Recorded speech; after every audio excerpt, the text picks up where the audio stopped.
Donc nous reprenons notre dernière marche pour explorer ce thème de l'heure de Jésus qui nous a un peu aidés à avancer. Est-ce que tout le monde entend bien? Je pense que oui. Je salue en particulier aussi ceux qui nous suivent par la chaîne YouTube. Un petit coucou fraternel pour tous ceux qui nous suivent de loin. En introduction de ce que je voudrais vous dire aujourd'hui, je voudrais reprendre un mot qui a été entendu hier pendant la Passion. Et ce mot, alors en français ça donne plusieurs mots, mais en grec c'est un seul mot.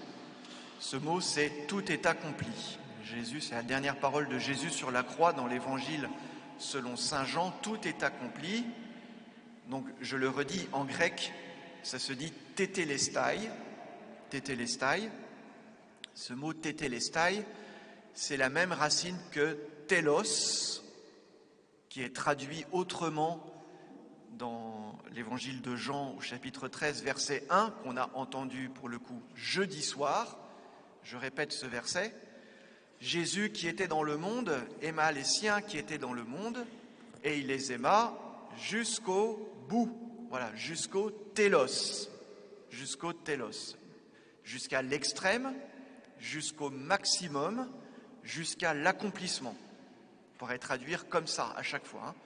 Jean 13, 1, ça introduit ce mot de télos qui sera dans la bouche de Jésus au moment où il meurt.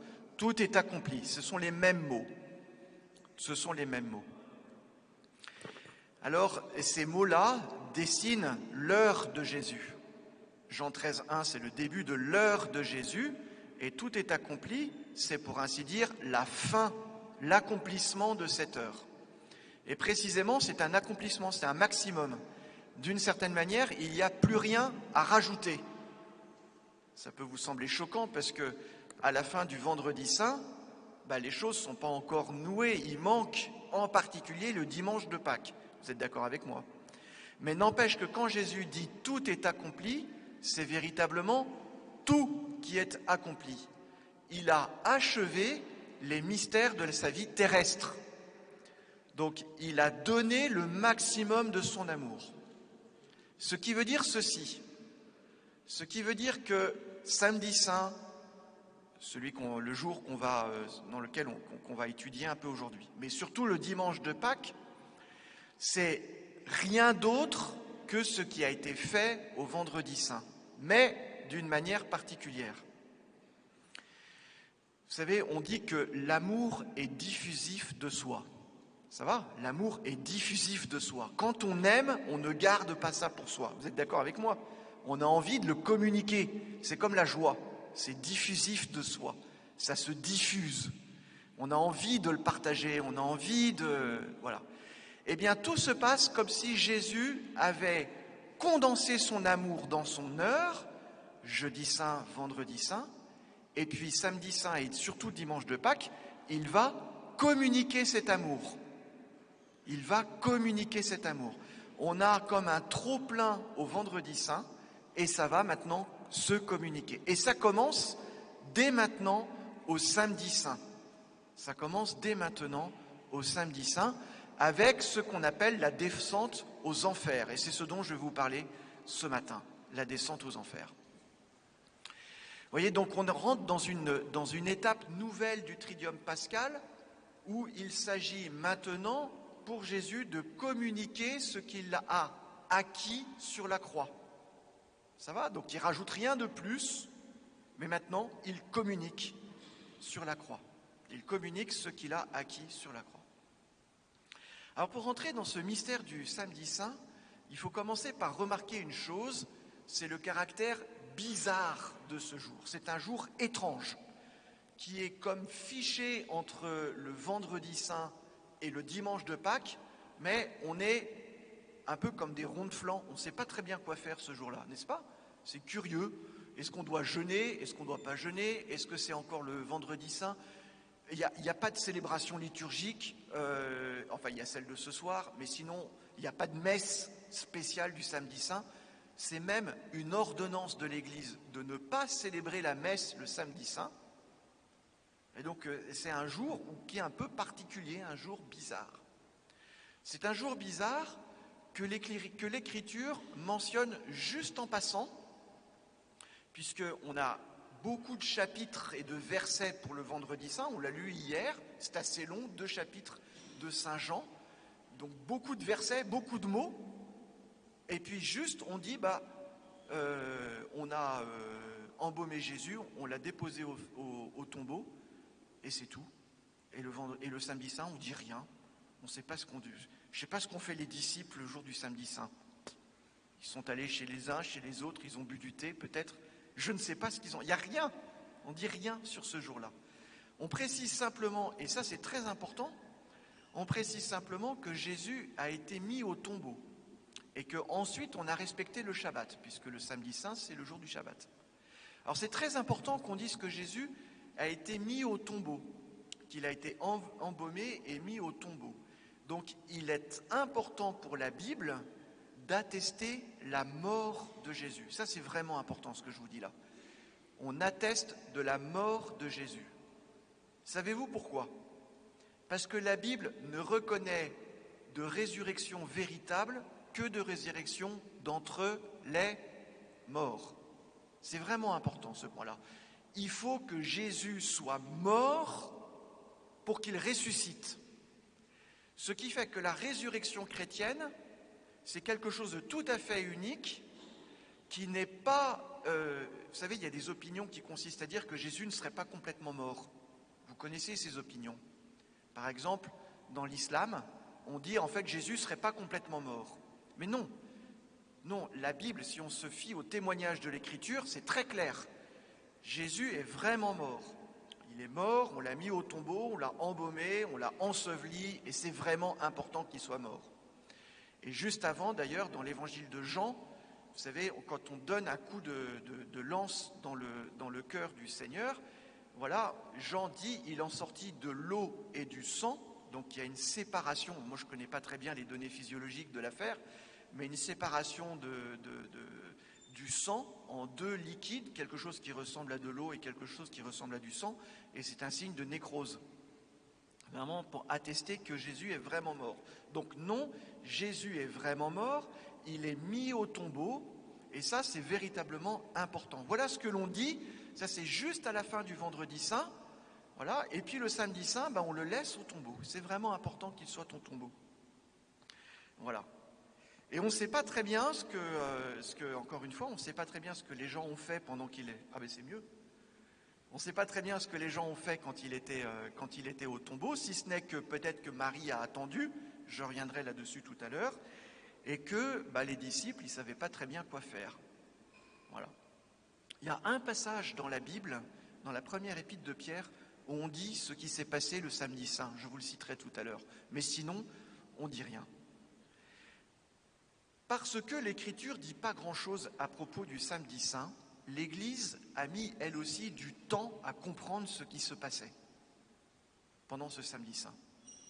Et l'Église suit le témoignage de l'Écriture, mais comme l'Écriture ne dit pas grand-chose, l'Église a mis du temps avant de comprendre ce qui se passait au jour du samedi saint. Pourquoi je dis ça ? Mais parce que, vous savez, l'Église, assez tôt d'ailleurs dans son histoire, a commencé à composer ce qu'on appelle des symboles de la foi, c'est-à-dire des petits textes qui sont devenus nos credos, des petits textes dans lesquels on rappelle les éléments importants de la foi chrétienne. Je crois en Dieu, Père, Fils et Saint-Esprit. Cette structure du credo est celle que nous avons dans le credo de Nicée-Constantinople, le grand, mais aussi dans le plus bref, ce qu'on appelle le symbole des apôtres. Mais ces textes-là ne sont pas arrivés comme ça, ils ont fait l'objet d'élaboration dans l'histoire, et puis progressivement, ils ont été composés. Alors, ce qui est intéressant, c'est que si on suit l'histoire de la composition des credos, l'histoire de la rédaction des credos, il n'y a aucune mention de la descente de Jésus aux enfers avant le IVe siècle. Donc les premières apparitions de cette mention, vous savez, il est descendu aux enfers, il ressuscita le 3e jour, ce qu'on a nous dans le symbole des apôtres. Mais les premières mentions de cette descente aux enfers, dont il est question en fait aujourd'hui, ça n'apparaît qu'au IVe siècle vraisemblablement en Gaule. Donc chez nous. Voilà, cocorico. Et ça a été repris après dans le symbole des apôtres, qui lui date du 9e siècle. Donc vous voyez, c'est assez... Il a fallu du temps pour que ça apparaisse dans une formule officielle de l'Église et que ce soit récité par tous les chrétiens en Occident et en Orient, dans ce symbole des apôtres. Si vous prenez le credo de Nicée-Constantinople, le grand credo, eh bien, il n'est pas question de la descente aux enfers. Vous ferez attention, il n'est pas question de la descente aux enfers. On dit simplement qu'il est mort. Le 3e jour, il ressuscita conformément aux Écritures. Mais il n'y a pas cette notion, il n'y a pas cette mention de la descente aux enfers. Donc déjà, vous voyez que nous, nos credos, en fait, ils ne sont pas tout à fait... comment dire, ben voilà, il y en a un qui dit quelque chose que l'autre ne dit pas. Voilà, c'est comme ça que je vais dire. Et le credo qui le dit date du 9e siècle, avec des racines du 4e siècle. Donc vous voyez, l'Église met du temps à comprendre ce qui s'est passé, et notamment cette question de la descente aux enfers. Donc vous voyez, encore une autre caractéristique qui montre bien que ce jour est un jour bizarre. On ne sait pas très bien comment faire avec ce jour-là, et même l'Église a mis du temps à réfléchir, à trouver un peu ce qu'on pouvait dire à l'occasion de ce jour bizarre. Parce que, 1, l'Écriture ne dit pas grand-chose, 2, l'Église a mis du temps à découvrir tout ça. 3e indication sur le caractère bizarre de ce temps, eh bien, l'Office des ténèbres que nous avons entendu tout à l'heure pour ceux qui étaient là, joue sur 2 registres. À la fois la mémoire du vendredi saint, donc on rappelle que Jésus est mort, on rappelle Dieu Sauveur, prends pitié de nous, on entend encore cette grande litanie du vendredi saint, et puis tout d'un coup, on a un psaume comme le psaume 23, qu'il entre le roi de gloire, qu'elle s'ouvre les portes éternelles. Pof, on a déjà l'impression que Jésus est drapé de gloire et drapé de puissance, et puis qui commence à rentrer, et puis c'est déjà le tombeau qui s'ouvre, et puis c'est déjà la résurrection, à tel point que même dans la tradition orientale, donc ce n'est pas notre tradition à nous, mais dans la tradition orientale, on peut déjà chanter l'Alléluia pascal au samedi saint. Donc vous voyez, on a encore un espèce de truc bizarre où on ne sait pas très bien comment on se situe entre le vendredi saint et le dimanche de Pâques. C'est un peu mêlé tout ça. Bref, c'est le jour du samedi saint qui est un jour bizarre. Alors, pour essayer de comprendre exactement ce qui se fait dans ce jour du samedi saint, je voudrais reprendre avec vous 3 thèmes. D'abord, le thème du silence. Moi, je parle beaucoup, mais Jésus se tait. Voilà. Le thème du silence. 2e thème, le thème de la descente aux enfers, que je vais aborder avec vous. Et le 3e thème, ce sera rapidement la contemplation de la figure mariale, puisque Marie prend une place particulière en ce jour du samedi saint. Alors d'abord, le silence. Vous l'avez entendu dans cette magnifique homélie du pseudo-Épiphane, très beau texte que vous trouverez d'ailleurs sur, je pense, le site de l'AELF, si vous voulez le retrouver, à l'Office des lectures aujourd'hui, qui commence ces phrases, qui commence son homélie par « Que se passe-t-il aujourd'hui? Grand silence sur la terre, grand silence et ensuite solitude, parce que le roi sommeille. » Alors de fait, c'est vraiment le mystère qu'on va essayer de contempler aujourd'hui, c'est le fait que Jésus a dit ce dernier mot, tétélestai, que je vous ai rappelé tout à l'heure, si on suit l'évangile de Jean, tout est accompli, et qu'ensuite il se tait. Il se tait. C'est très paradoxal de dire que Jésus se taise, parce que Jésus, vous le savez, est la parole de Dieu. Une parole, c'est fait pour parler. Voilà, et voilà que la parole de Dieu se tait. Le verbe se fait silence. Et c'est ça aussi un côté très paradoxal de ce jour, où Jésus, qui fait plein de choses par sa parole, se tait. Alors ça, c'est quelque chose qu'il faut bien comprendre. Il y a une pédagogie de Dieu dans le silence de sa parole. Il y a une pédagogie de Dieu dans le silence de sa parole. Et pour comprendre cette pédagogie, il faut rembobiner un peu la Bible et puis revenir, par exemple, aux 12 premiers chapitres de la Genèse. Dans tous mes enseignements, vous voyez, la Genèse est revenue régulièrement parce que ce sont des chapitres, ce sont des livres, c'est un livre qui est très important, la Genèse, la création du monde. Les 12 premiers chapitres de la Genèse, on remarque ceci, comme une loi qui dessine une trajectoire au cours de ces 12 chapitres de la Genèse, que entre Genèse 1 et Genèse 11, Dieu se tait progressivement. Au début, Genèse 1, Dieu crée en parlant. Il n'arrête pas de parler, que la lumière soit, la lumière fut, eh bien qu'il y ait des astres dans le ciel, pouf, il y a des astres dans le ciel, que les montagnes émergent, hop, les montagnes émergent, qu'il y ait des animaux, hop. Donc Dieu crée en parlant, on a l'impression qu'il n'arrête pas de parler. Et il suffit de voir la profusion des êtres du monde, même ceux que l'on a sous les yeux, pour se dire que chacun d'entre eux est le fruit d'une parole de Dieu, et donc ça n'arrête pas, Dieu n'arrête pas de parler.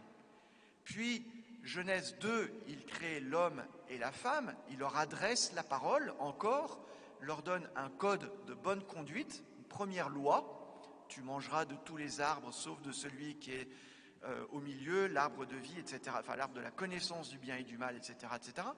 Après le premier péché, Dieu continue encore à parler à Adam avec cette question que je vous ai rappelée hier, où es-tu? C'est bien une parole de Dieu. Et puis ensuite, Dieu fait la leçon à Adam et Ève, il continue de parler. Et puis à partir du chapitre 4, on commence à voir que Dieu se tait progressivement. Il va parler à Caïn pour dire « Qu'as-tu fait de son frère ?» Donc voilà, il continue à parler un peu, mais Genèse 5, ça commence avec l'histoire de Noé. Dieu ne parle plus beaucoup, alors il parle en lui-même, il continue à avoir une parole intérieure que la Bible d'ailleurs nous fait connaître, mais il n'adresse plus beaucoup la parole, même à Noé, il n'adresse la parole que un petit peu pour lui dire de construire une arche, et puis etc. Et puis après ça, Genèse 8, 9, Babel. Babel, il ne parle plus. Dieu ne parle plus. Dieu ne parle plus. Donc Dieu se tait. Dieu se tait, l'histoire des hommes continue, et on remarque une chose, c'est que quand Dieu se tait, la mort fait son œuvre. Le péché se répand, le péché continue à proliférer, Dieu ne parle plus. Voilà, la mort fait son œuvre. Et non seulement la mort fait son œuvre, mais Dieu, lui, se tient comme dans un certain retrait, se tient dans le silence. Sauf que Genèse 12, Dieu va de nouveau parler après un silence à Abraham. Et là, c'est quelque chose de tout à fait spécial. Dieu dit à Abraham, la première parole que Dieu dit à Abraham, c'est « Lève-toi et quitte ce pays de mort vers la terre promise que je vais t'indiquer. » Il s'agit bien d'un pays de mort d'où Abraham est tiré, comme on le rappelle juste avant, quelques versets avant, en Genèse 11 du coup, puisqu'on précise que Tara, le papa d'Abraham, échoue dans sa migration, qu'il va mourir en plein milieu d'un trajet sans arriver à sa destination. On précise que la femme d'Abraham, Sarai, est stérile, donc marquée de la mort, et qu'Abraham, lui aussi, est marqué de la mort comme il est âgé. Et c'est dans ce contexte de mort qu'après un silence, Dieu se remet à parler. Ça, c'est très intéressant, parce que ça veut dire que la parole de Dieu qui intervient après un silence est une parole de recréation. On a là comme une loi de salut. Dieu se tait, puis il reparle. Et quand il reparle, c'est pour susciter le salut. Et c'est précisément ça qu'il va faire à Abraham en disant « Mais quitte ce pays et va vers la terre promise. » Vous avez exactement la même loi du silence et d'une parole de salut au début du livre de l'Exode. Dieu se tait pendant presque 400 ans. C'est un silence très très long. Et puis vous avez la nouvelle parole qui va adresser à Moïse dans le buisson ardent. Une parole dans laquelle Dieu dit « J'ai vu la misère de mon peuple, je vais faire sortir mon peuple d'Égypte et l'amener jusqu'en terre promise. » Là encore, un silence, puis une nouvelle parole qui est comme une nouvelle création. Quand Dieu parle, ça crée, ça produit son effet. Quand Dieu parle après un silence, ça produit de la vie là où la mort était présente. Vous avez ça encore, c'est une loi qu'on peut trouver un peu partout dans l'Écriture. Vous prenez, par exemple, c'est intéressant, le début du livre de Samuel, on dit bien, à cette époque-là, eh bien, la parole de Dieu était rare. Voilà, on dit tout à fait que Dieu parlait plus beaucoup.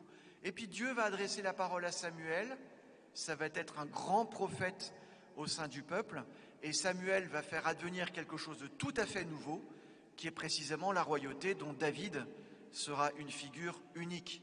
Là encore, Dieu se remet à parler, et quand Dieu réadresse la parole après un silence, eh bien, ça suscite la vie.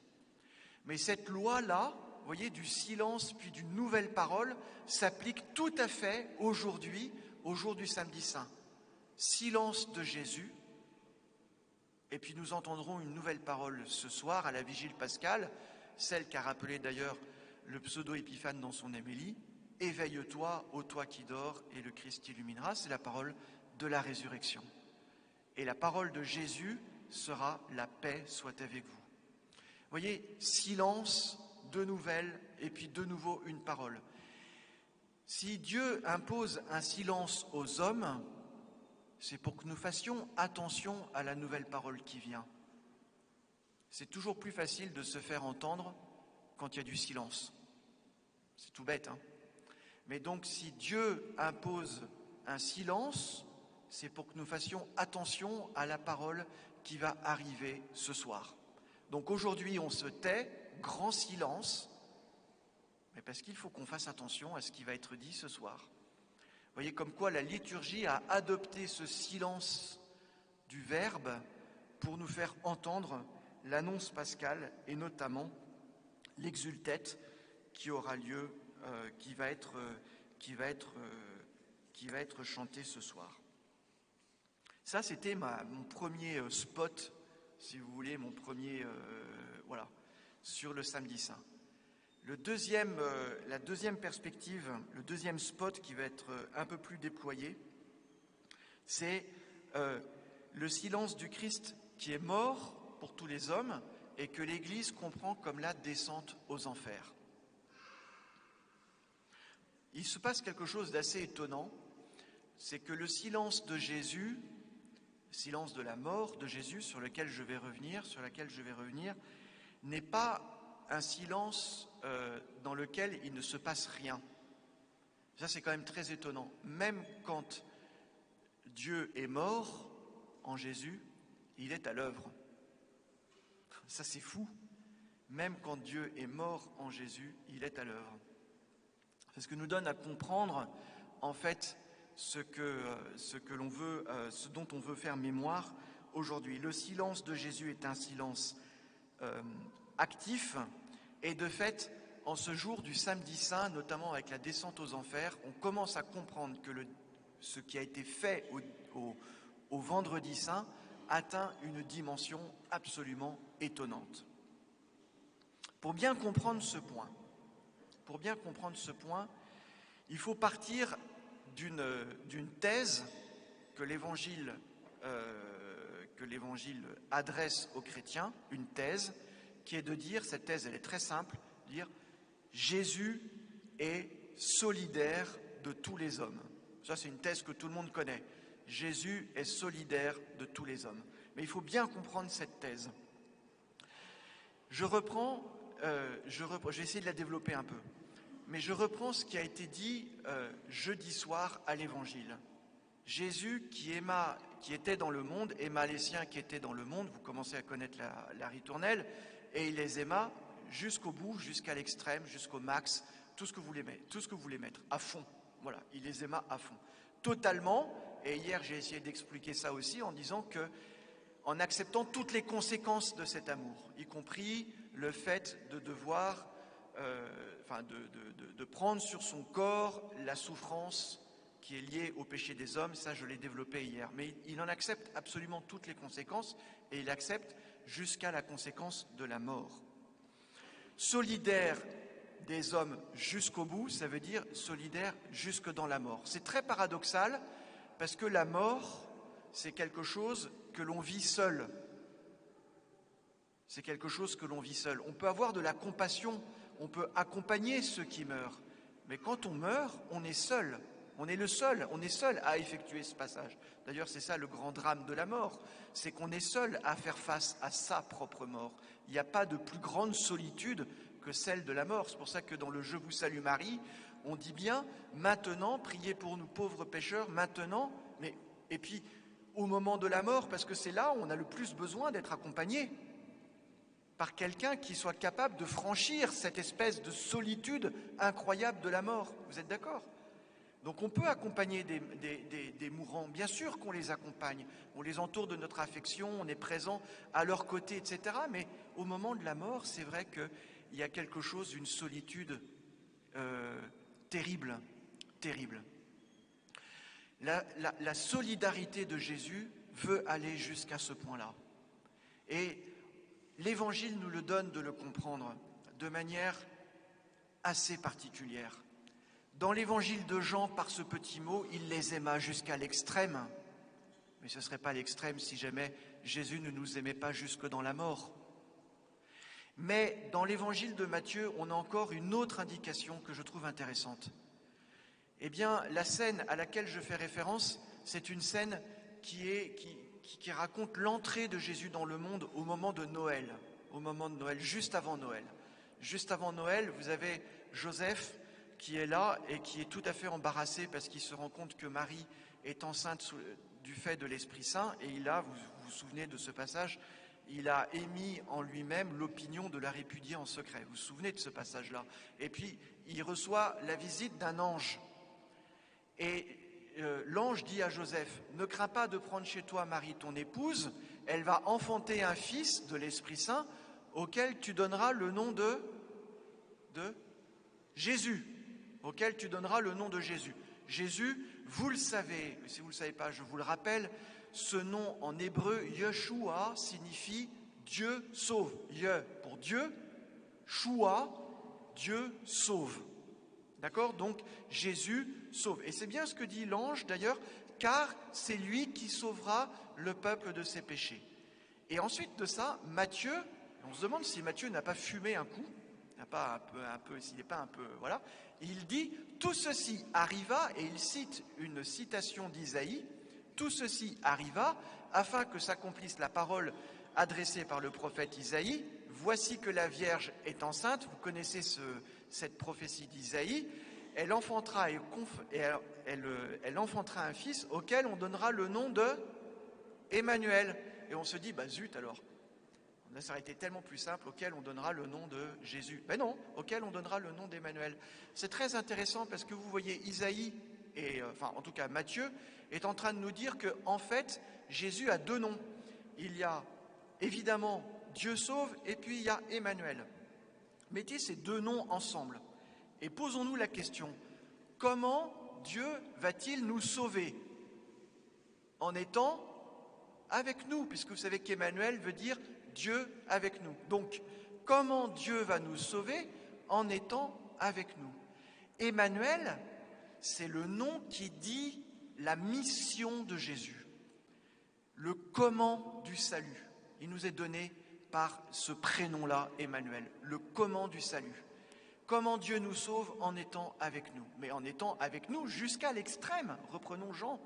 En étant avec nous jusqu'à l'extrême. Je le disais hier, en étant avec nous quand ça va bien, ça ok, mais aussi quand ça va mal, et quand ça va très mal, et quand on est tout seul, il est avec nous. Donc, être avec, la mission de Jésus, l'être avec, c'est de briser la solitude. Si vous voulez briser la solitude de quelqu'un, qu'est-ce que vous allez faire? Vous allez être avec lui. Vous voyez, le être avec de Dieu, l'être avec de Jésus, c'est le comment du salut et il s'agit de briser la solitude. Alors moi, je me pose la question suivante. Le salut serait-il réel si cette solidarité de Jésus s'arrêtait au seuil de la mort? Non. Non. Si on prend au sérieux la parole de Jean, il les aima jusqu'au télos, c'est-à-dire jusqu'à la fin, jusqu'à l'extrême, jusqu'à l'accomplissement, alors évidemment, le être avec de Dieu s'adresse aussi aux morts. Et c'est ce qu'on veut dire quand on parle de la descente aux enfers. C'est de ça dont il est question. C'est ce qu'on veut dire quand on parle de la descente aux enfers. On est en train de dire que la solidarité de Jésus s'étend jusqu'à cet extrême. Il faut prendre la mesure de l'affaire. Il faut prendre la mesure de l'affaire. Parce que la mort est désagréable à Dieu. Ça, c'est pas très difficile à comprendre. Vous savez, notre Dieu est le Dieu vivant. Notre Dieu est le Dieu vivant. Dieu n'a pas créé la mort. Dieu n'a pas créé la mort. Mais la solidarité de Dieu, mais donc aussi sa vie, va s'étendre jusqu'au domaine de la mort. Il va aller jusque-là. Et c'est tout vous savez, quand je disais ça hier, enfin avant-hier, je parlais du lavement des pieds, en disant, mais vous voyez comme celui qui est le Tout-Puissant, comme celui qui est le Créateur, s'abaisse pour laver les pieds de ses disciples, pour leur rendre service, pour prendre la place du serviteur, pour aller jusqu'à la mort et la mort de la croix. Mais oui, Jésus va laver les pieds de ses disciples, va laver les pieds des pécheurs, va laver les pieds de ceux qui souffrent, va laver aussi les pieds de ceux qui sont morts. Ce sont des images que j'emploie, mais c'est pour vous dire que ça va jusque-là. Cet amour d'abaissement est un amour qui est unique, dans lequel, je le disais jeudi, nous reconnaissons l'être même de Dieu. Ça, c'est l'œuvre propre de Dieu d'aller jusqu'à cet extrême. Lorsque Jésus meurt sur la croix, on voit se manifester cet amour de Dieu. Et à tel point que le centurion qui était là, au pied de la croix, voyant comment Jésus était mort, dit « celui-ci était vraiment le Fils de Dieu ». Donc Dieu ne se renie pas, et ça c'est très important. Dieu ne se renie pas quand il est le Dieu des vivants et le Dieu de la vie. Dieu ne se renie pas lorsqu'il va aller visiter les morts. Il reste Dieu, avec sa puissance de vie, avec son amour, avec sa puissance créatrice. Quand je pense à cela, quand je pense à tout ce que je veux, tout ce que je suis en train de vous dire, me revient une phrase de l'Épître aux Romains que je voudrais vous citer, parce que je la trouve magnifique et elle donne un peu comment résumer ce que je viens de vous dire. Voilà ce que dit Paul dans l'Épître aux Romains. « Oui, j'en ai l'assurance, ni la mort, ni la vie, ni les anges, ni les dominations, ni présent, ni avenir, ni les puissances, ni les forces des hauteurs ou des profondeurs, ni aucune créature, rien ne pourra nous séparer de l'amour de Dieu manifesté en Jésus-Christ. » Elle est forte, cette parole. Rien ne pourra nous séparer de l'amour de Dieu manifesté en Jésus-Christ. Voyez quelle dimension prend l'œuvre de Jésus et que nous commençons à apercevoir en ce jour du Samedi Saint.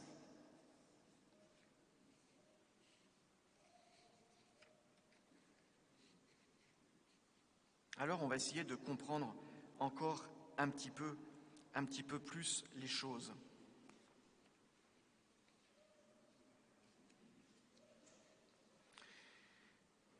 Je vous ai dit tout à l'heure que la mort était une solitude. Je voudrais essayer de reprendre un petit peu cette affaire. La mort est une solitude. La mort est le fruit du péché. Ça, vous le savez, c'est vraiment c'est un des éléments de base, d'ailleurs, même dans l'Écriture, hein. Comme le dit saint Paul, la mort est le salaire du péché. La mort est le salaire du péché. Quand on réfléchit sur le mystère de la mort, on peut reprendre cette thématique, ce mystère, on peut reprendre tout cela sous le thème de la division, d'une brisure d'harmonie. Vous avez ça notamment dans le Concile Vatican II, Gaudium et Spes, au numéro 13, que je voudrais vous lire. L'homme, s'il regarde au-dedans de son cœur, se découvre aussi enclin au mal, submergé de multiples maux qui ne peuvent pas provenir de son Créateur qui est bon. Refusant souvent de reconnaître Dieu comme son principe, l'homme a, par le fait même, brisé l'ordre qui l'orientait à sa fin dernière, et en même temps, il a rompu toute harmonie, soit par rapport à lui-même, soit par rapport aux autres hommes, soit par rapport à toute la création. C'est donc en lui-même que l'homme est divisé. Voici que toute la vie des hommes, individuelle et collective, se manifeste comme une lutte combien dramatique entre le bien et le mal, entre la lumière et les ténèbres. Quant au péché, il amoindrit l'homme lui-même en l'empêchant d'atteindre sa plénitude. Ce que ce texte de Vatican II dit, c'est qu'en réalité, le péché est une puissance de division à l'intérieur du cœur de l'homme. Ça, c'est une expérience dont nous faisons souvent, qu'on peut souvent ratifier par nous-mêmes, parce que le péché, souvent, on n'a pas envie d'en être responsable. Prenons l'exemple d'un petit garçon ou d'une petite fille qui brise une assiette, voilà, surtout s'il le fait avec colère, imaginons le truc, donc c'est un péché. Il n'a pas envie de se reconnaître coupable. Donc vous voyez, hier je disais, il va se cacher. De fait, on n'a pas envie de se reconnaître coupable du péché, voilà, et donc ça crée une sorte de division en soi. Il y a soi, et puis malheureusement, il y a celui qui a fait moi-même, qui ait fait ceci, cela. Et la question de la responsabilité, c'est précisément de dire, cette division-là, je vais l'affronter et je vais assumer mes actes. Mais vous voyez, le péché crée une ligne de division à l'intérieur de nous-mêmes. Et c'est ainsi qu'on se découvre en lutte par rapport à soi. Il y a des choses qu'on ne fait pas et des choses que l'on fait et que l'on aurait voulu, ne pas faire. Ce que dit saint Paul dans l'Épître aux Romains, chapitre 7, « Le mal que je ne veux pas, malheureusement, je le fais. Et le bien que je voudrais faire, bien souvent, je remarque que je ne le fais pas. » Voilà. Donc, vous voyez, il y a une espèce de lutte, une espèce de division en soi-même. Et cette division en soi-même, elle est évidemment à l'intérieur de son cœur, à soi, mais elle est aussi entre nous. Les luttes qu'il y a entre les hommes et les femmes, entre les peuples, entre les nations, entre les langues, entre les cultures, etc., sont aussi liées à cette division, à cette rupture d'harmonie que le péché a instillée au cœur de l'homme. Et cette division-là, continue le Concile Vatican II, cette brisure d'harmonie à l'intérieur de soi, entre les hommes, entre les hommes et les femmes, on la repère aussi entre soi et le cosmos. C'est aussi très intéressant de penser, par exemple, à la crise environnementale, pour ne parler que de ce sujet-là, comme une brisure d'harmonie entre l'homme et la nature. Brisure d'harmonie que l'on voudrait bien essayer de réparer, mais qui est liée au fait que l'homme est devenu pécheur et qu'on ne sait plus prendre soin de cette création. Elle nous échappe. Voilà, et nous, on lui échappe également. Brisure d'harmonie en soi, brisure d'harmonie entre les hommes, brisure d'harmonie entre soi et le cosmos, brisure d'harmonie poussée à son extrême, qui est la brisure d'harmonie entre le corps et l'âme. Est-ce que vous savez comment est-ce qu'on définit la mort ? La mort est la séparation de l'âme et du corps. Vous voyez, la mort est la séparation de l'âme et du corps. Et c'est ce que Jésus vit, en fait. En ce jour du samedi saint, il vit cette séparation de l'âme et du corps. L'âme privée de corps, selon la Bible, est aussi privée du moyen de communiquer. C'est pour ça que tout à l'heure je parlais de solitude. Notre corps sert à la communication. Moi, ma voix, elle est corporelle, et vos oreilles sont corporelles. Grâce au corps, nous pouvons nous comprendre les uns les autres. Vos visages, sont aussi des expressions que je peux décrypter. Nos corps sont essentiels à la communication. Ce sont des outils incroyables de la communication. C'est des moyens de communiquer. Mais sans corps, une âme ne peut plus communiquer. C'est pour ça que tout à l'heure je parlais de solitude. Cette solitude qui est liée à la séparation du corps et de l'âme. Jésus, en vivant ce même aspect-là, en vivant cette séparation de l'âme et du corps, se trouve ainsi solidaire des âmes qui ne peuvent plus communiquer.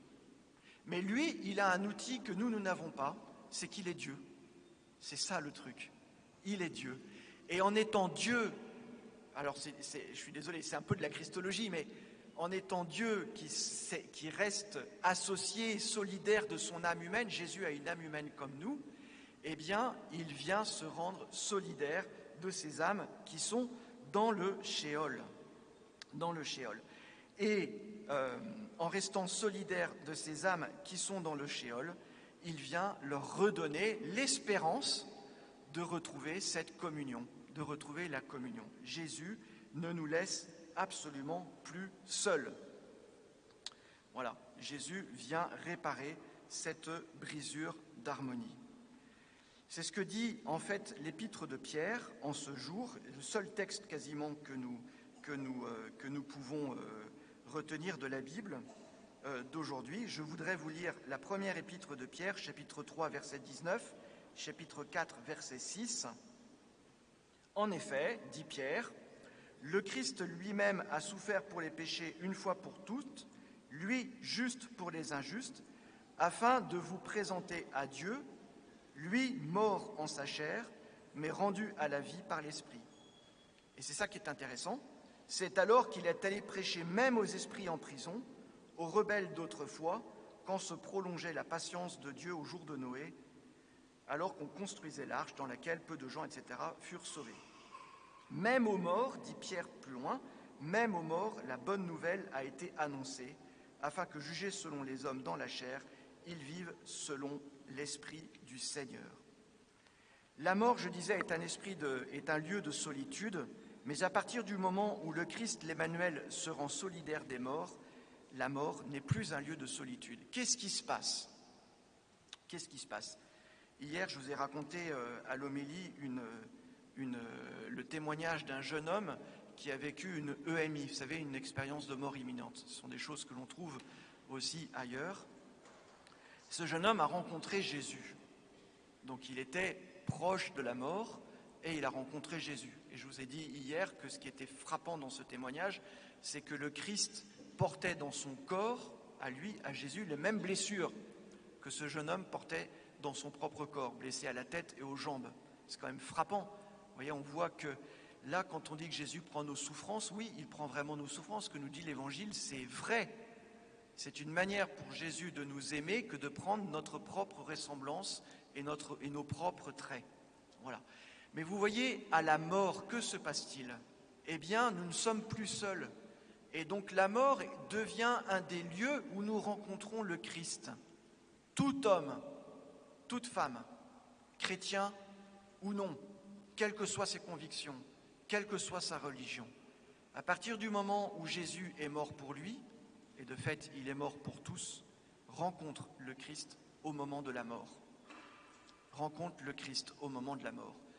Le Sheol, qui est le lieu biblique des morts, qui est un lieu de solitude, le Sheol est comme brisé, transformé. Et alors, l'âme qui rencontre Jésus à sa mort, ce qu'on appelle le jugement particulier, c'est un terme technique, ça ne veut pas dire qu'il y a un jugement avec une balance et puis Dieu qui dit, bah voilà, machin, etc. C'est un peu ça, c'est un peu nos imaginations qui tournent, parce qu'on n'a pas une très bonne image du jugement. Mais dans la Bible, le jugement est quelque chose de positif parce que c'est un salut, c'est le salut, peu importe. Mais dans le jugement particulier, comme d'ailleurs dans cette EMI, le Seigneur montre à quel point il nous aime en prenant sur lui tout, c'est-à-dire nos péchés, nos souffrances, etc. Et il nous dit, j'ai fait par amour, j'ai fait cela par amour pour toi. Je suis l'Emmanuel, Dieu avec toi, que ça aille bien, mais que ça n'aille pas bien. Et donc la question qui est laissée, puisque nous sommes libres, c'est acceptes-tu cet amour ?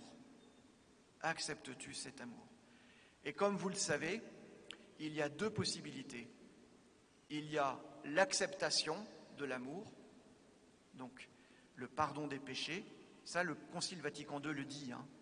Le Concile Vatican II dit « Tout homme, toute femme est associé au mystère de la passion du Seigneur d'une manière que Dieu seul connaît, car tout homme, toute femme rencontre à sa mort le Sauveur et se trouve comme baptisé dans cette rencontre du Christ. » Voyez, parce que Jésus se rend solidaire des âmes qui sont dans la mort.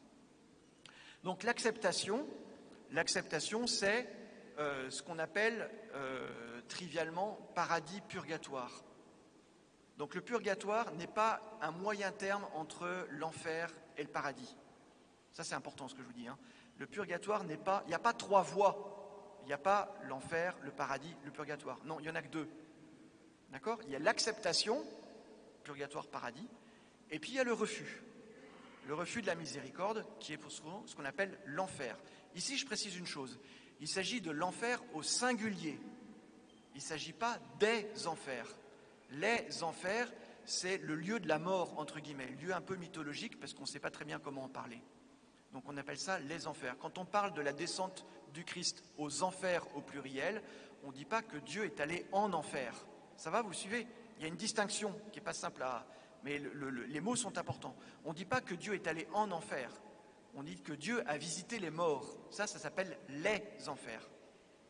C'est lié en fait à des mots qui viennent du grec et du latin. l'Hadès, l'infernum, etc., etc. Mais vous voyez, nous on a été obligés de faire la distinction après entre les enfers, qui est le lieu de la mort, et l'enfer au singulier, qui est le refus de la miséricorde de Dieu au moment où l'âme des défunts, ou l'âme du défunt rencontre le Christ. Cet enfer est un lieu de solitude de la mort, donc un lieu de solitude, un lieu d'absence de vie, etc., etc., etc., doublé d'une négation. Mais ça, je ne voudrais pas revenir là-dessus. Ce qui m'intéresse davantage, c'est l'acceptation. L'acceptation, donc, c'est oui, j'accepte cet amour.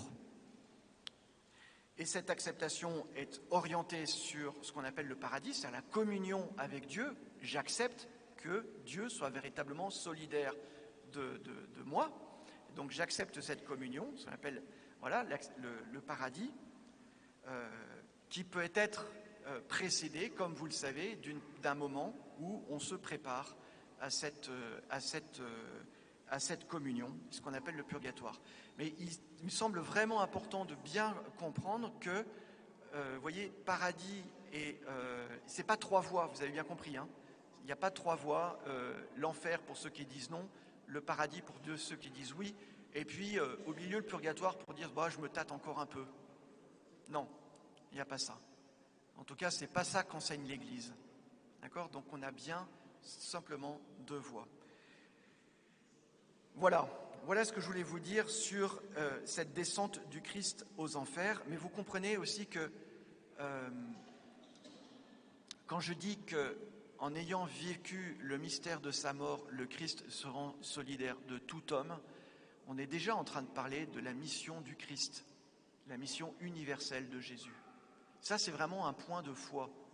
Le Christ est déjà présent dans des lieux de solitude le plus extrême. Tout homme, toute femme rencontrera Jésus, quelle que soit sa conviction, quelle que soit son opinion, quelle que soit son éducation, sa culture, sa langue, etc., etc. Tout homme, toute femme rencontrera Jésus. Le dernier point que je voudrais vous dire à propos de ce samedi saint, c'est la figure de Marie.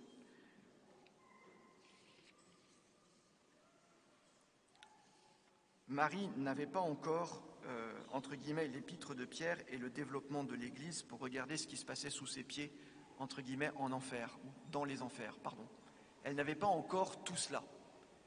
Donc, qu'est-ce qu'elle fait ?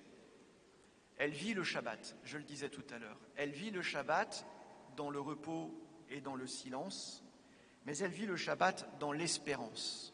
Elle vit le Shabbat dans l'espérance. Elle se souvient vraisemblablement que son fils avait annoncé sa passion. Plusieurs fois dans les évangiles, Jésus annonce sa passion. Vous le savez, il dit il faut que le Fils de l'homme souffre beaucoup, qu'il soit rejeté par les anciens, les grands prêtres et les scribes. Il faut qu'il soit mis à mort. Certains même disent il faut qu'il soit enseveli. Mais les annonces de sa passion ne s'arrêtaient pas là. Jésus savait ce qui allait se passer encore après. Et vous savez que la Vierge Marie, qui était une femme qui avait cette mémoire de l'Écriture et qui était capable de ramasser en son cœur les paroles de son Fils, eh bien, savait bien que Jésus avait encore rajouté quelque chose à ces annonces de sa passion. Parce que Jésus annonce, et le troisième jour, il ressuscitera d'entre les morts. La Vierge Marie a vu que les annonces de sa passion s'étaient, réalisées à 99%. Donc elle avait pris ces phrases, elle s'est dit, mais en fait, ça s'est réalisé à 99%. Donc s'il a eu raison sur 99%, il va forcément avoir raison sur le pourcentage qui reste. Ouais. Ça, c'est l'attitude de Marie. C'est l'attitude de Marie. Marie qui lit la parole de Dieu est capable d'attendre la réalisation de la promesse. Et c'est pour ça aussi que, en mémoire avec tout ce que nous avons pu dire, également du silence, mais même aussi de l'espérance qui nous anime pour nos défunts en ce jour, nous espérons. Nous espérons l'annonce pascale, nous espérons la visite du Christ, qui est une résurrection pas simplement de l'âme, mais aussi du corps. Et la Vierge Marie attend cette résurrection, puisque je vous ai dit qu'il n'existait dans la Bible que de résurrection d'entre les morts. Elle qui assistait aussi à la résurrection de Lazare se doute bien que Jésus doit ressusciter avec son corps. C'est la grande annonce pascale. Jésus n'apparaît pas comme un fantôme, il apparaît avec sa chair. « Touchez-moi, palpez-moi », dira-t-il à ses disciples. « Voyez que j'ai une chair, je ne suis pas un fantôme. » Il apparaît avec sa chair. Ce que Jésus a fait en mourant pour nous, en nous donnant sa miséricorde pour le pardon de nos péchés et en portant nos souffrances, il le fera également au moment de la résurrection et nos corps ressusciteront. Nous ne serons pas simplement en communion de l'âme avec Jésus, ceci dès notre mort, mais notre corps, nos corps sont destinés à la vie éternelle, sont destinés à la résurrection. Et un dernier point, et je m'arrête avec ça. Ce soir, il va y avoir des catéchumènes qui vont être baptisés. C'est leur corps qui va être mouillé par l'eau du baptême. Certes, il va y avoir un effet spirituel de l'âme, mais le corps participe au sacrement. Vous-même, vous allez communier, vous allez tendre vos mains, vous allez recevoir le corps de Jésus et vous allez le manger avec votre bouche, avec votre corps. Votre corps participe à la liturgie.